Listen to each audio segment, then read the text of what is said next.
Kenapa ya istri saya berubah sifatnya setelah menjadi seorang ibu? Dulu itu dia bisa sabar, tapi sekarang itu dia sering banget yang namanya ngomel-ngomel.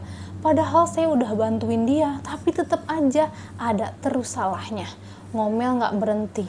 Kalau misalnya ditanya, kamu maunya apa? Pasti dia malah makin kesel. Ini kan bikin saya jadi bingung, padahal saya juga punya masalah banyak.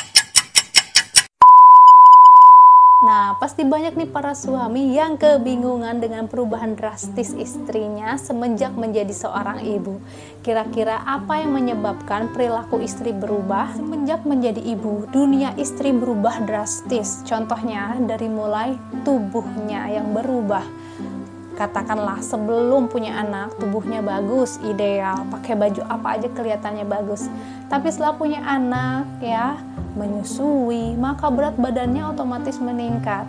Untuk sebagian wanita, hal ini merupakan salah satu yang mengganggu pikiran mereka karena mereka berpikir bahwa ini sudah tidak enak lagi buat dilihat. Badan aku udah gendut banget, aku nggak percaya diri dengan badanku sendiri.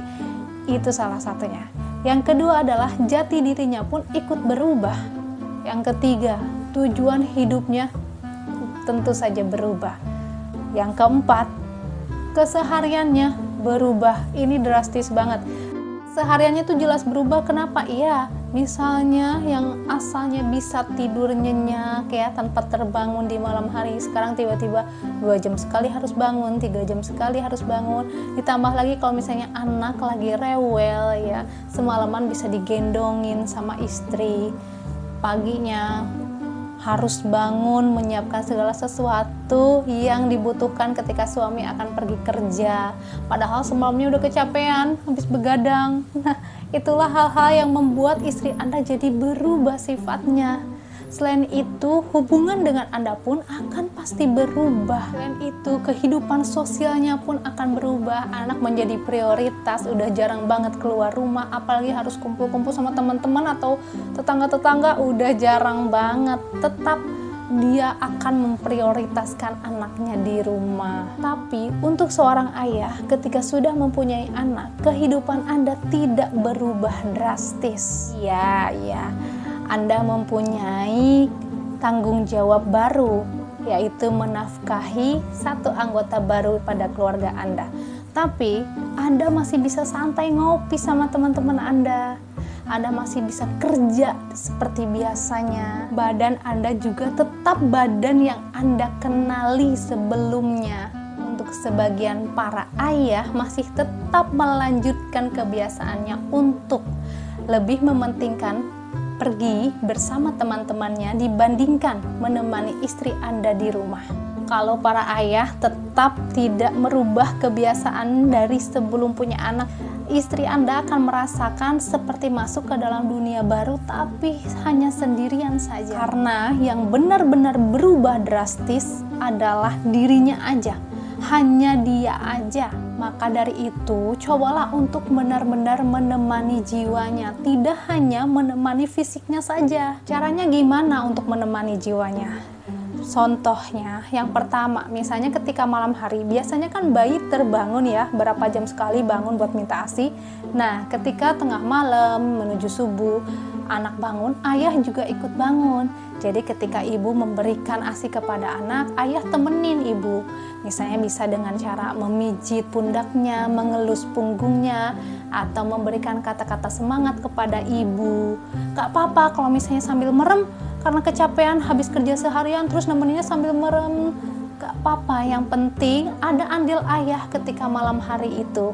Ya, lebih bagus lagi, lebih keren lagi kalau misalnya setelah selesai ibu memberikan ASI kepada adik bayi, ayah membantu ibu dengan menyendawakan adik bayi. Misalnya, udah sayang kamu tidur, sekarang tugas aku buat sendawain dedeknya. Wow, itu ayah yang keren banget. Yang kedua, tanyakan kepada ibu bagaimana keseharian anak ketika di rumah, termasuk apa yang terjadi, misalnya apa yang kamu rasain, adik bayi sekarang ngapain aja, udah bisa apa aja. Tanyakan dengan antusias bagaimana perkembangan adik bayi kepada ibu. Selalu lakukan itu setiap hari. Yang ketiga, kenali apa saja yang digunakan oleh anak Anda. Contohnya, popok apa yang dia pakai, jenis apa, mereknya apa, ukurannya apa.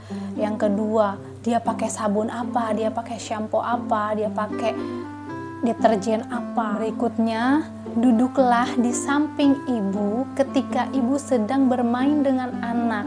Ikut bermain juga, ikut berpartisipasi juga tanpa harus diminta oleh ibu. Bukan berarti ayah meninggalkan pekerjaan ayah, no, bukan. Tapi ketika ayah di rumah, hadirlah secara utuh dan konsisten.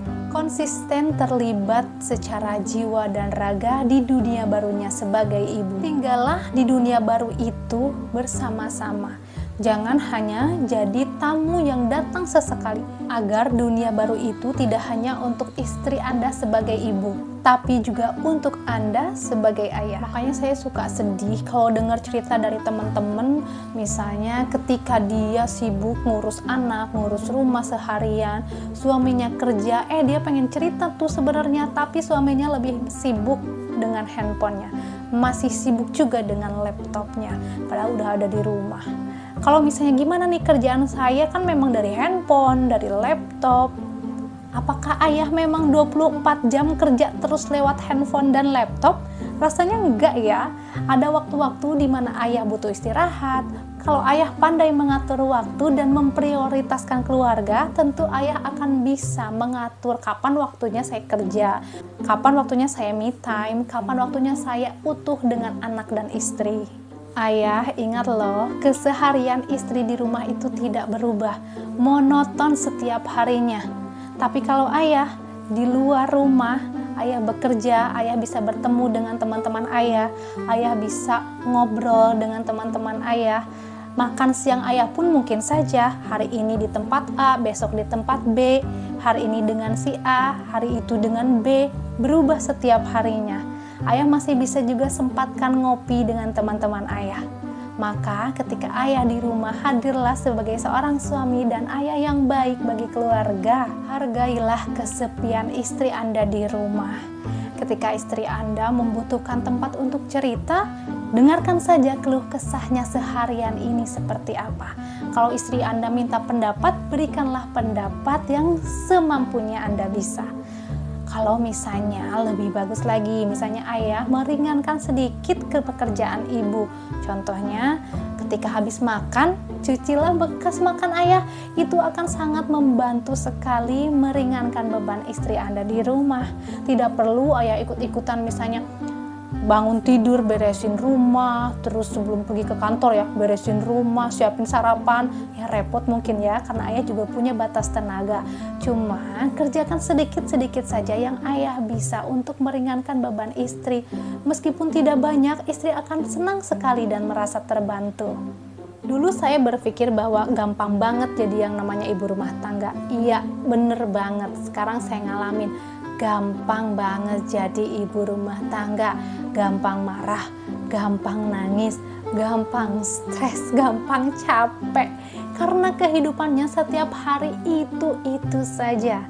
Tetapi ingat, semua yang Anda alami dikasih pahala yang banyak sama Allah kalau Anda sabar dan ikhlas. Jadi yuk kita harus tetap semangat, karena hadiahnya pun gak main-main. Apa? Surga. Untuk Anda yang beragama muslim tentu tahu kan bagaimana sifat akhlak Nabi Muhammad SAW, bagaimana beliau memanjakan istrinya, bagaimana beliau memperlakukan para istri-istrinya. Beliau menjadikan istrinya seorang ratu. Beliau tidak sungkan untuk turut membantu pekerjaan rumah. Padahal beliau adalah manusia mulia yang dijamin masuk surga. Kasarnya, beliau nggak ngapa-ngapain pun, beliau tidak berbuat baik pun, beliau sudah dijamin masuk surga. Tetapi, lihatlah bagaimana beliau mencontohkan kepada umatnya, agar umatnya juga seharusnya bisalah mengikuti, toh tidak susah. Jangan mikirnya itu sunnahnya itu poligami aja. Padahal hal-hal sederhana di rumah, cuman nyapu aja, itu adalah sunnah Nabi. Toh Nabi juga sama membantu istrinya di rumah. Nah, kalau ayah sudah secara utuh hadir di dalam jiwa istri dan anak, dijamin istri Anda akan berkurang ngomel-ngomelnya. Kalau moodnya bagus, otomatis pelayan sama ayah juga akan lebih maksimal. Oke, segitu aja yang bisa saya sampaikan. Semoga bisa bermanfaat. Terima kasih untuk Anda yang sudah menyaksikan video ini sampai habis. Jangan lupa untuk di like, di comment, and di share ke media sosial yang Anda punya. See you on next video. Wassalamualaikum warahmatullahi wabarakatuh.